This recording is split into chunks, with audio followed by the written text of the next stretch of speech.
Hello, everybody. This is Dr. Jonna Talone Sullivan with Totus Tu's Evangelization Network. And thank you for joining us here in January of 2024. It's certainly a new year and many developments already happening in our world. We're honored once again. Everyone knows TedFlynn and the marvelous works that he does with Signs of the Times. And he has a new book that actually just came out today to print. And we're going to say a prayer. We're going to enter and show you the book, and we're going to dive right on in to this discussion for you about Garabandal and miracles, the warning and the miracle, and many other developments. Hi, Ted. Happy New Year. Good to see you once again. Yeah, same to you. Thank you. It's an exciting topic. Congratulations on this new book that it's taken many months that you have, and you're such an expert in this on Garabandal. So we're very excited to hear from you everything related from what was done then to the similarities of what's happening today. Let's start with prayer to our Blessed Mother and for protection on this podcast. In the name of the Father, and the Son, and the Holy Spirit, amen. Hail Mary, full of grace, the Lord is with thee. Blessed art thou among women, and blessed is the fruit of thy womb, Jesus. Holy Mary, Mother of God, pray for us sinners, now and at the hour of our death. Amen. We ask your divine presence and protection. Guide us, dear Lord and Holy Spirit, in this wonderful podcast, and protect us from all evil so that we may proclaim your holy name and be part of your most divine will fused in all of creation for the goodness and glory of you. Amen. Okay, Ted, please lift your book. Lift my book. Brand new, just came in.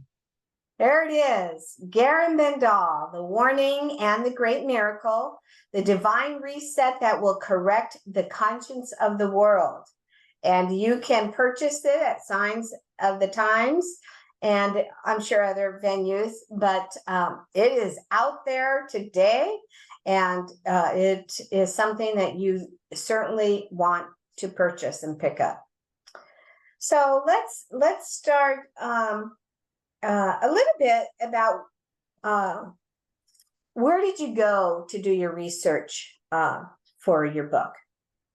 I did it right in my basement, where I am right now. But there's a little bit of a prelude. I mean, this has been a subject that I first learned about in 1984 from a friend that I had met at church. We had just moved into this town that we're still living in a different place, but his father-in-law had been a very good friend of Joey Lomangino, who many people know is a very central figure in this, who's called the Blind Apostle of Garabandal. And this family was so close, his father-in-law had ultimately been the person who helped Joey sell his trash recycling business in New York City, which was called Second Time Around, Star Recycling. So I learned about it there. And then I had written a book. My wife and I co-wrote a book on the Blessed Mother's major apparitions in world history. It's not a definitive anthology, but we hit the major ones. And the heart and soul of the book was really Garabandal. That's what happened. People began to see the validity of it. I felt as soon as I heard about it that it was valid and authentic for many reasons that isn't really necessary now due to the issue of time. But I just fell in love with it out of all of the apparitions in the world. And I've been to most all of them or met the people over the last 40 years. We write on this. This is what we do. And this has always been my pet. It just seems to work. You can see the economics of it. You can see the geopolitical of it. And the things that were said has never been said before. by any visionary, at least prior to this, and there's been many people come after this that kind of have had messages related to this.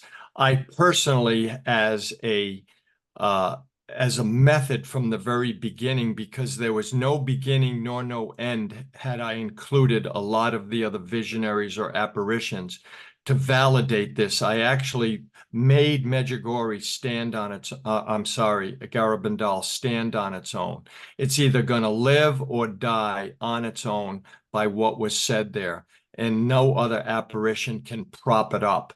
Because when the church rules on an apparition, they don't go back and look to see, does it coincide with Fatima, Akita, or anything else. So this is one that I just had a specific affinity for.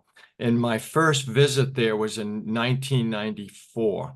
And we made another trip in 2017 for the 100th anniversary of Fatima. We ended up in, Lisbon, Fatima, Nazaré, Santiago, and then went across to Santander, then Garabandal, and then we ended up in Lourdes. And all of our group, we had 2 buses. We had 100 people, 2 priests, and every single person to an individual that we talked to at dinners and on the bus, everybody believed in the authenticity of Fatima. Nobody doubted it, but we all felt that Garabandal is where a lot of the future is for this sort of thing and what's been said. Every single person felt it and said it.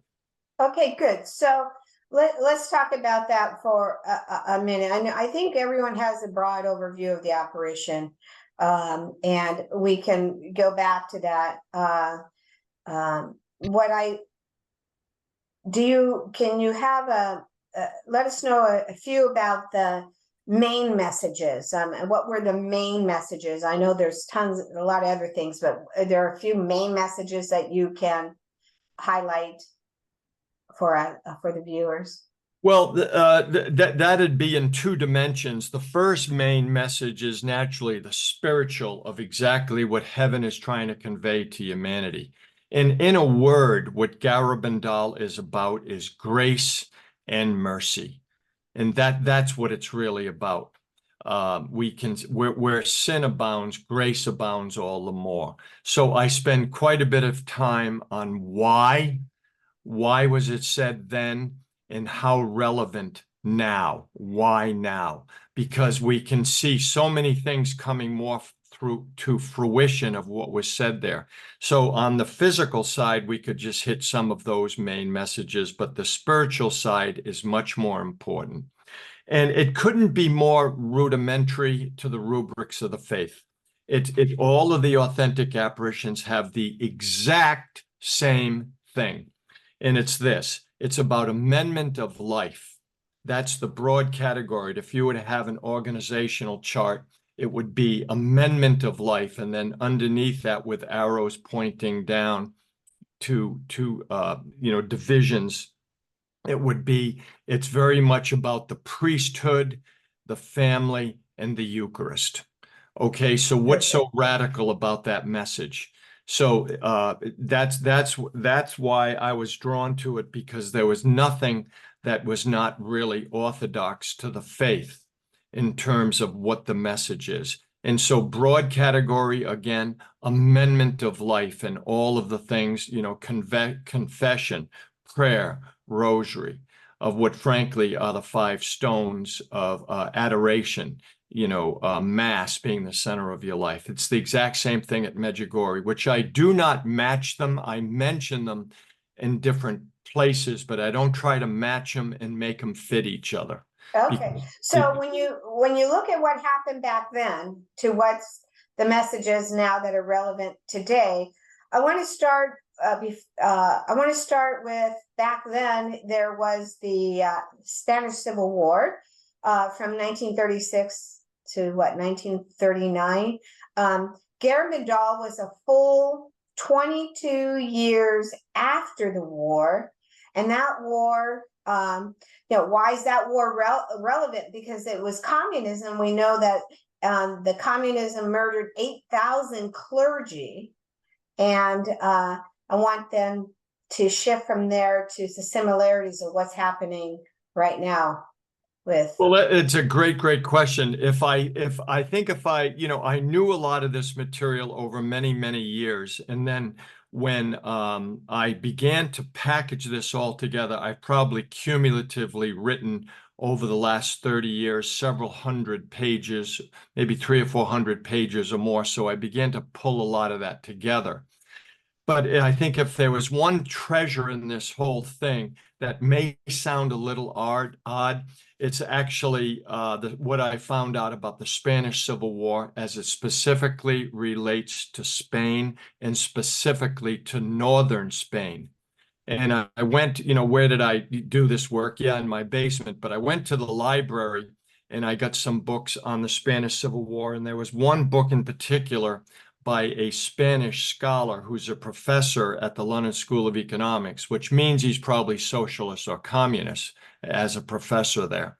And he had written 14 books, and his most recent one is really his magnum opus on what Spain is. He's written about Spain from the 1880s to the present day. Oh, wow. Spain has a tremendous history of corruption in government. And the Spanish Civil War of 1936 to 39 probably most resembles the United States today. There was so much corruption in government through patronage. And there was a man by the name of Azana, Azana, who was the president of Spain in the 1930s. And there had been an apparition in a place that's not approved in northern Spain in the Basque area called Esquioga. I had heard of it, but I had never researched it, and then even got a book on just that. Oh. And so what heaven was warning in advance, there were cardinals and bishops and Vatican individuals who were very much believing in what happened at Esquioga with the prophecies in the 1931, 32, 33 of what did become the Spanish Civil War that lasted about 3.5 years. It's 36 through 39, but with the division of months, it came to over 3 years. I was always a little confused by the Spanish Civil War, but I wasn't after I studied this. You couldn't have gone with the communists. Franco had allied with the Nazis in what was happening. But on the other hand, the United States sided with Russia in World War II. And, both converged on Berlin pretty much at the same time at the end. So war makes strange bedfellows.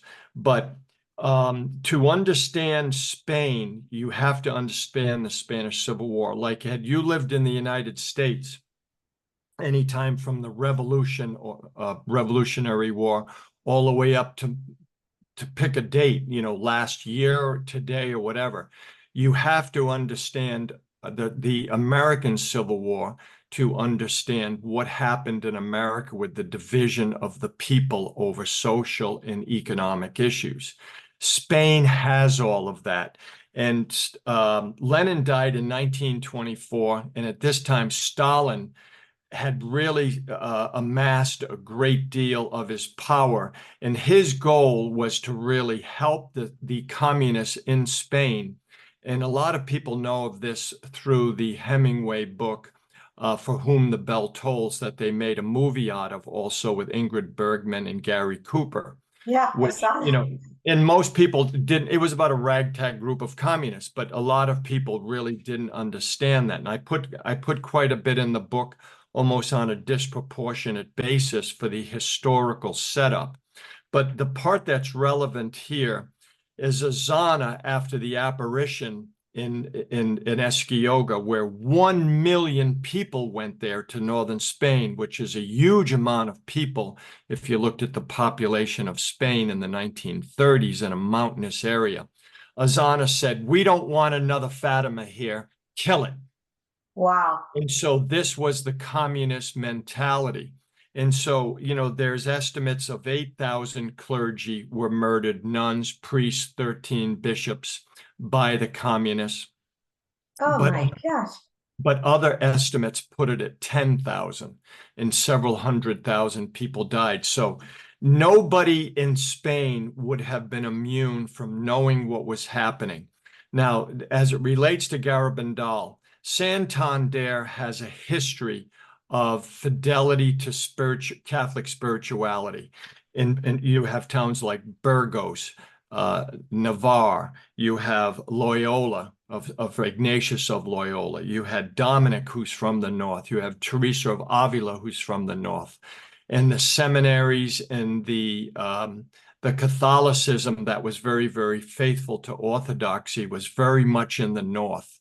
And even the people in the north at the time of Bernadette Soubirous at Lourdes, they actually considered themselves part of that, because if you, it's just a mountain range there, they go right over the Pyrenees and they're in southern France, which is Lourdes.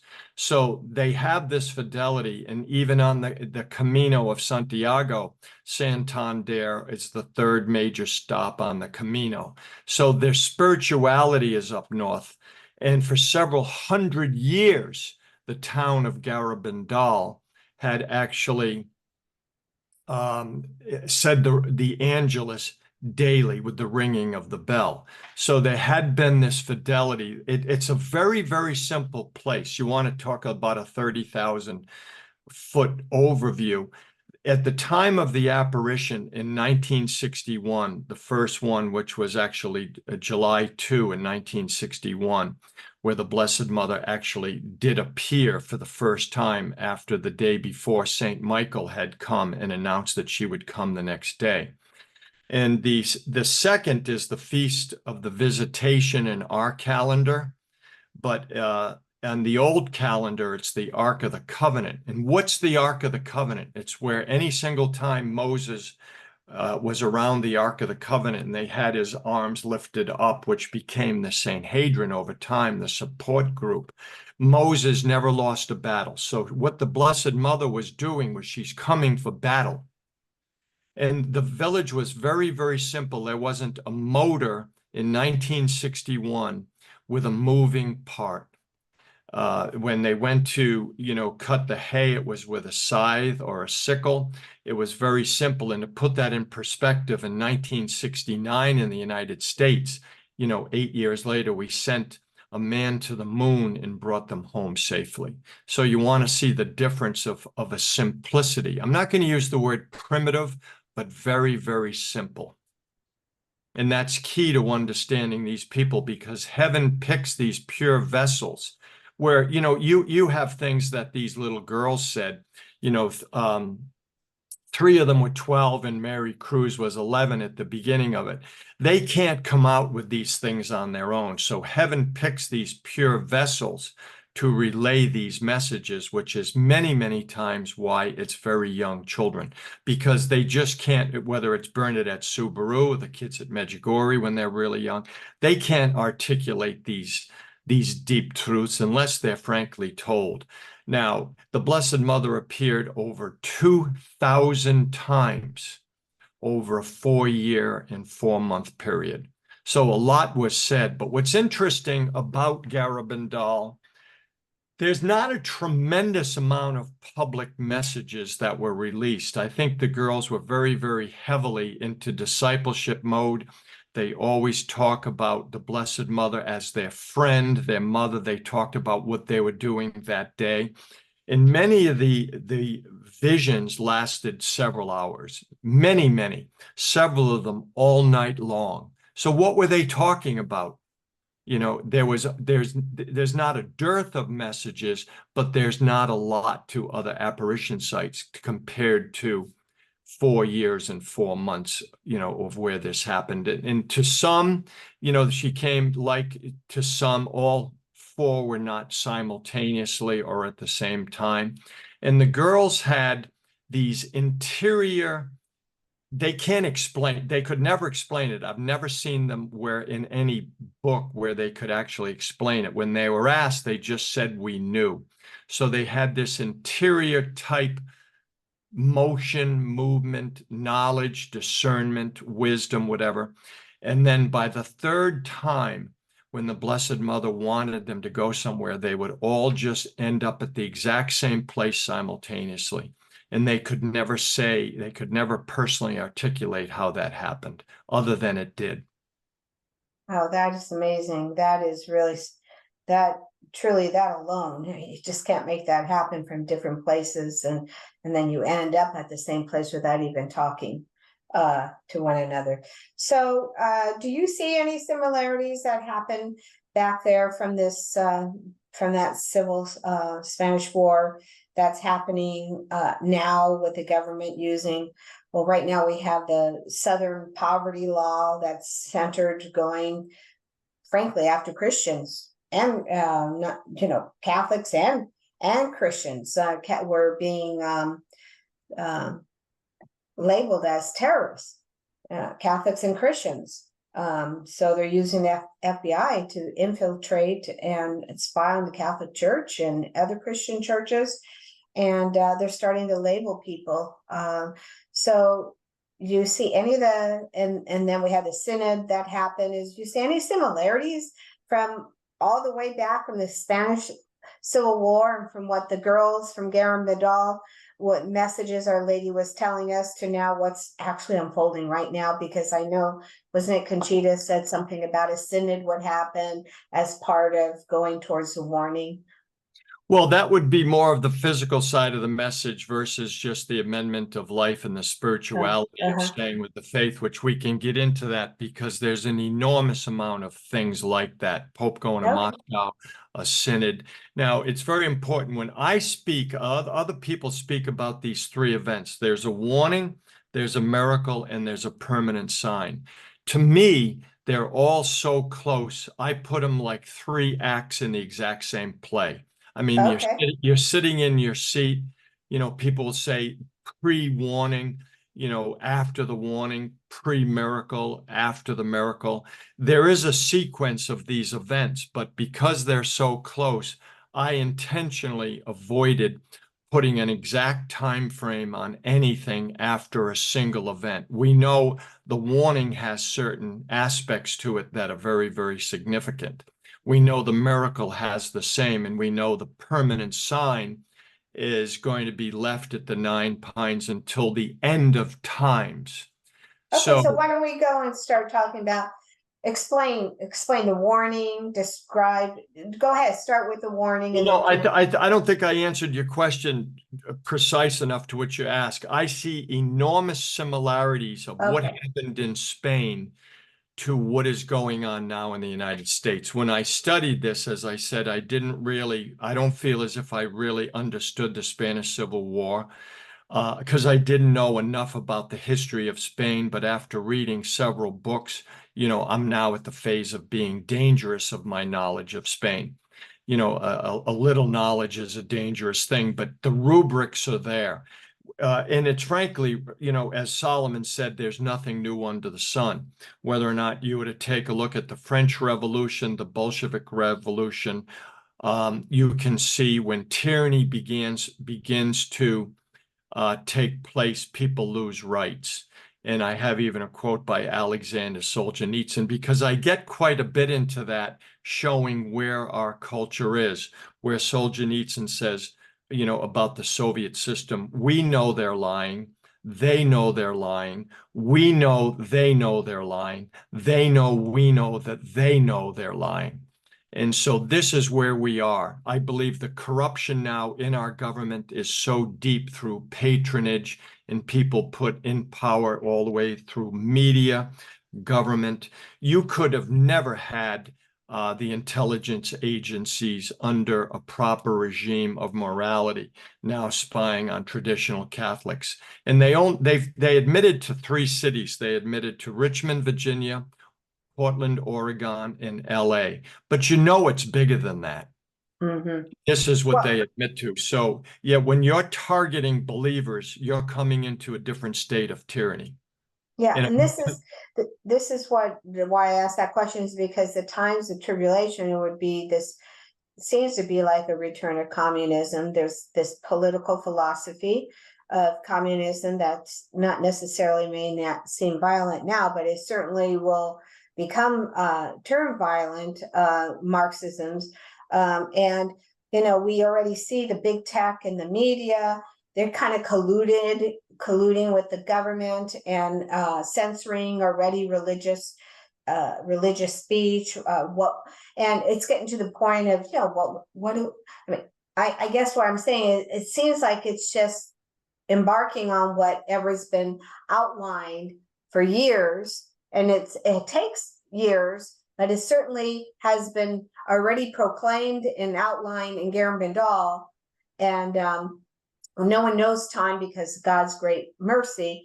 But at the same time, if we spurn his mercy, he has no other choice than to be a God of justice and to save his people. And so it seems like we're just converging on this, moving right in this process. You see priests not able to say the mass and in certain ways, and just so I want our viewers, that's why I asked if you saw some similarities from what the girls had outlined, that we know from their messages, and what happened back in communism times, not wanting anything religious or for God to go away, and the power and geopolitical issues behind it. That's why. Well, that's actually very perceptive on your part. I mean, you haven't seen the book, and because frankly, it just came to me literally yesterday. And so it hasn't been seen except for proofreaders. But in political philosophy, it's very, very important that there is a difference between the isms: communism, socialism, fascism, Marxism, and other things. Communism is simply a world in political philosophy without God. They don't want God, but we know what happened with Mao's march, where an estimated more than, they say, 75 million people were probably murdered. And believers go first. Why? Because a believer is a dissident in that thinking, because it's not a communist mentality. So they have to get rid of believers first and go after it. And we know that's exactly what happened with the Bolshevik Revolution, to where believers were very much persecuted. And at any one time under Stalin, there were 2 million people in the Gulag system for free labor. So this is what communism is. But I make it clear in the book that I say the United States is no longer socialist, because they didn't want that word all the way back since the 1930s. So they coined the words progressive and liberal, because and this is from the head of the Socialist Party in America. The United States has gone communist, and we have legislated this into reality administratively in the United States of America. We, in my opinion, and this is my opinion, in 1962 and 1963, by the order of the Supreme Court of the United States, we removed prayer and the Bible out of the classroom. That's a communist mentality.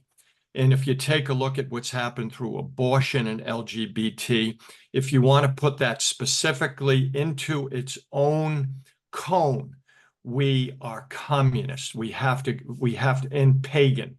We have become a pagan culture, to where partial birth abortion is what it is. And now enshrining in constitutions, like we just saw in Ohio, last November, abortion is now enshrined in their constitution. And you're going to see more and more states do that. I think that's all of the blue states that are run by Democrats, of which I now call communists. We're going to see that enshrined in the blue states first. And a lot of people felt that with Ohio falling like that was a very big deal, because a major message more on the physical side of what was said at Garabandal, it would be like the return of communism.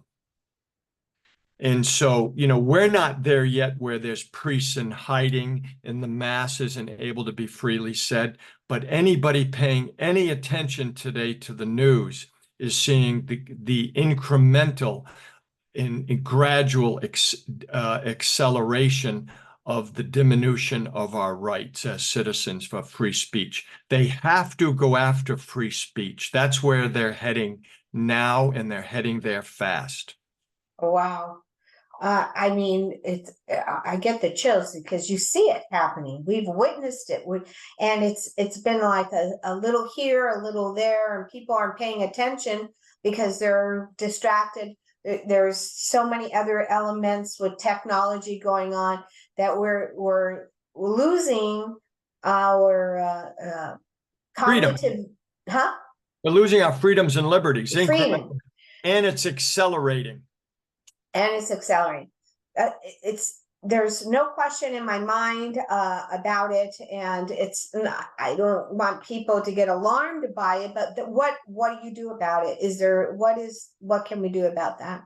Well, that's a whole nother subject. Oh, is that phase 2 or? Oh, no. We can hit it very, very quickly. You asked. As I've been telling everybody, and I've been writing on this for the last 5 years, because you can see this gradual erosion happen.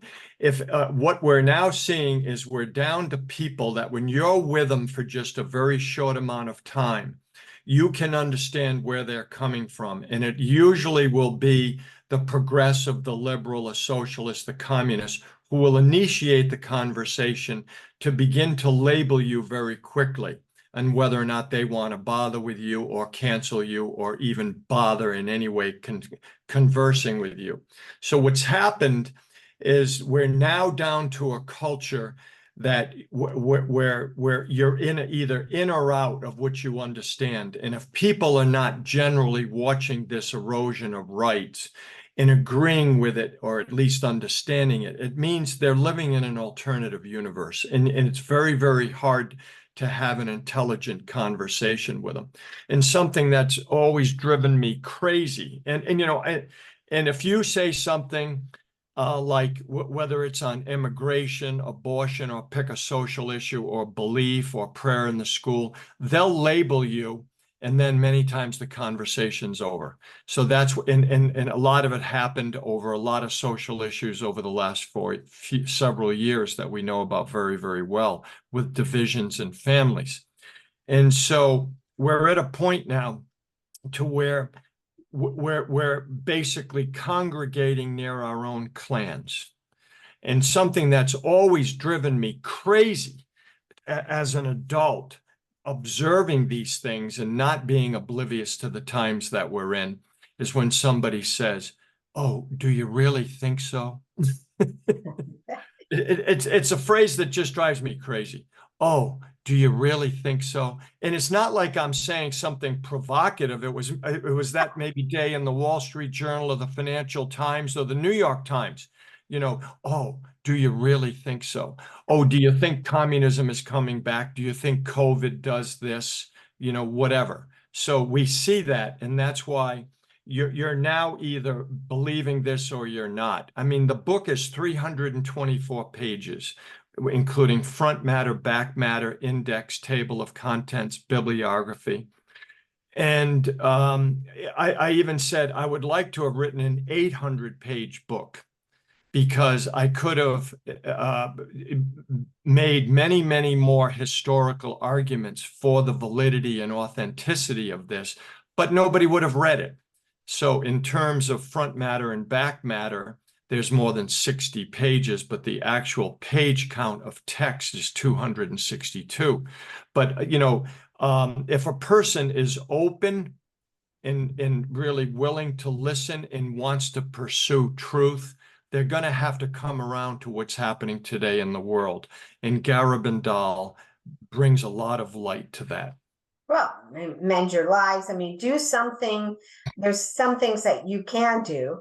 I mean, priests can be canceled, issues, but there are things that we can do as human beings, as Christians and Catholics, to stand for the truth. I mean, we have a will, and we can do that. We don't have to allow people to curtail or label us or do something about that. We grow strong together, and prayer is definitely one of those issues, and we fight for the truth. Just as a side line, I know we heard that there's a lot of people who are very upset about some of the things that the Pope has done. So but you hear many holy priests say, the Pope is the Pope, we pray for him, but you stand for the truth. God does not bless sin. There are things that you can stand for truth and be together. And that force has to push back a lot of the communism, socialism, and or progressives and liberals and things of that nature. So it's just not like, just don't sit around on the side and say, oh, it's going to happen anyway. It's just a matter of time. We'll just let the Blessed Mother. We are her army, and so there are some things that we can do. That's the reason I brought that out. But in the meantime, for sake of time, I think it's really important that we do, if you could talk about the three acts that you said, you have the warning, the miracle, the permanent sight, everything kind of happens. They're not like three separate events, but they're closed in at a certain time period. Is not right? Or right? Yeah, I mean, okay. Yeah, there's a time period that between the warning, of which there's the only person who knew the date of the warning is, or the year of the warning, is Mary Lowley, and she died in April of 2009. And the only person who knows the day of the miracle is Conchita, who is alive. So, but we know there's going just with Garabandal and not any other apparition, visionary, or locutionist for what was said there. So I stayed true just to that without trying to interpolate or extrapolate in any way on my own with my own opinion or others, because the book's about Garabandal.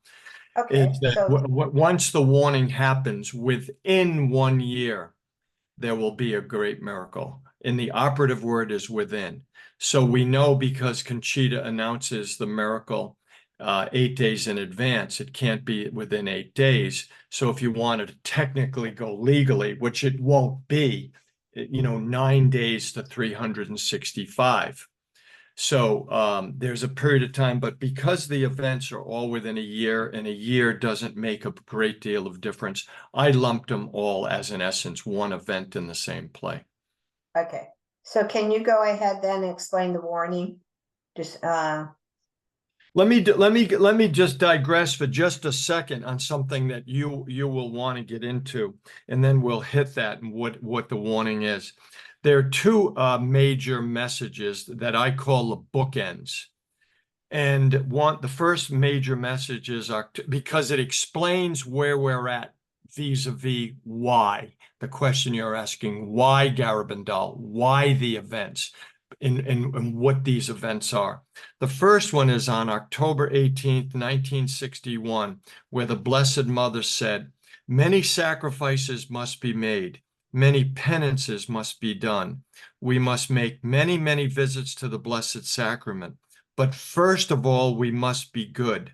If we do not do this, punishment awaits us.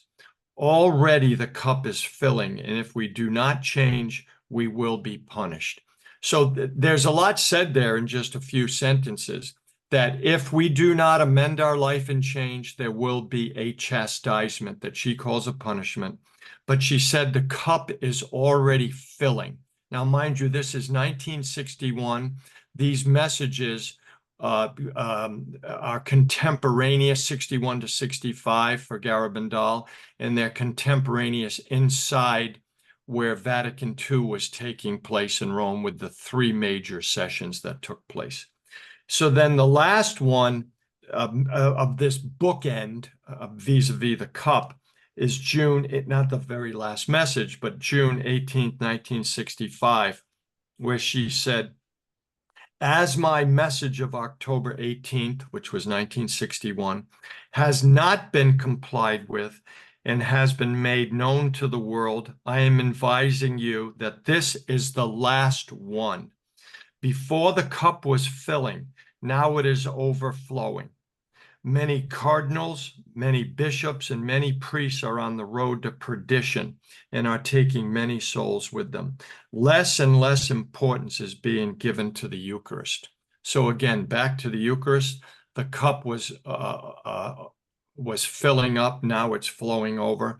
And then there's something that's not exactly a great term of endearment to clergy. And one of the reasons clergy has been resistant to this, but on the other hand, it has never been condemned ever since 1961 by the 6 or 7 bishops, or it has never been approved either, but it's increasingly been approved all the way to where the local bishop has said mass there. So it's gained more acceptance. But this thing where many cardinals, bishops, and priests are on the road to perdition and taking many souls with them, that actually is very, very close to the message of Akita Japan, of cardinals opposing cardinals, bishops opposing bishops. Now, we have had cardinals in hierarchy, many, many instances in church history of 2,000 years that may not be all simpatico to each other's views and messages, but we have never seen, especially due to the ubiquitousness of the internet and communication, with the division right now among senior hierarchy. It's never happened before. So like a schism. Yeah. And so, you have just every day is something new now as a result of the blessing of same-sex couples. The entire continent of Africa, with all of the clergy, issued a statement either yesterday or the day before. They're not going along with that. So you want to talk about the division in just not our families, our culture, our neighborhood, or church. This is right now everywhere. Yeah. So if you want, go ahead. If you want to go to the warning, I do. Okay. Because that deals with exactly what you just said, Right. leading up to it. The warning is an event that we know, some people maybe who have experienced it over the last 30 years. I've talked to 25 or 30 people who have experienced the warning. And it has different names: a judgment in miniature, the illumination of conscience, the correction of the conscience of the world. And many people who have experienced it called it like a near-death experience, an NDE. And what it is it's principally an act of grace and an act of mercy. That's what this is. Where sin abounds, grace abounds all the more. Heaven is now stepping in due to the absolute enormous and perverted type of sin that we have in the world. And this is heaven. The world is talking about a great reset. I call this the divine reset. And I think, we're not there just yet. If you look at the full body of the actual prophecies, we're not there. But I think an economic event that really puts the world into a very, very bad spot could accelerate events. Why? Because of my study of history, I found that good people do bad things in bad economic times. And then we see people kind of running for cover. So there's going to be this illumination of conscience or judgment in miniature. And what it is that we will see ourselves in the divine light of truth, to where every single thing that we have done, sins of omission and commission, and things that we did that led to greater sin in our life, started and had some place and had a genesis. So we will see that. And I liken it to where, when you're looking at your photos on a phone and you're kind of clicking through and you're seeing one after another. And the way that I've heard it described is somewhat like that, to where you see grievous sin in your life, like the motion picture goes slower. And the warning is not a day of death. And to the degree of sanctity in a person's life, confession, living the faith, it's going to be less severe. But I've talked to people, one in particular who has a public testimony on it, is that he literally, a big man, about 280 pounds, 6'5", big barrel chest guy. And he had lived a life of sin. The way he had interacted with his wife and the emotional abuse of his own son. I never said physical, but when he experienced it, he fell on his kitchen room floor and wept for 5 hours. 5 hours. And so to certain people, it's going to be very, very severe.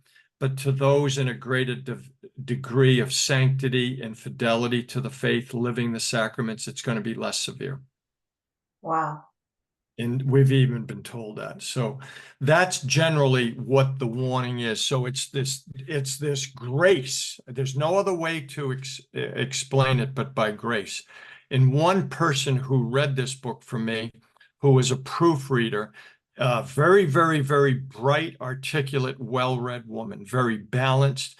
She's been reading a lot more church history because we talk about it. I see her at church.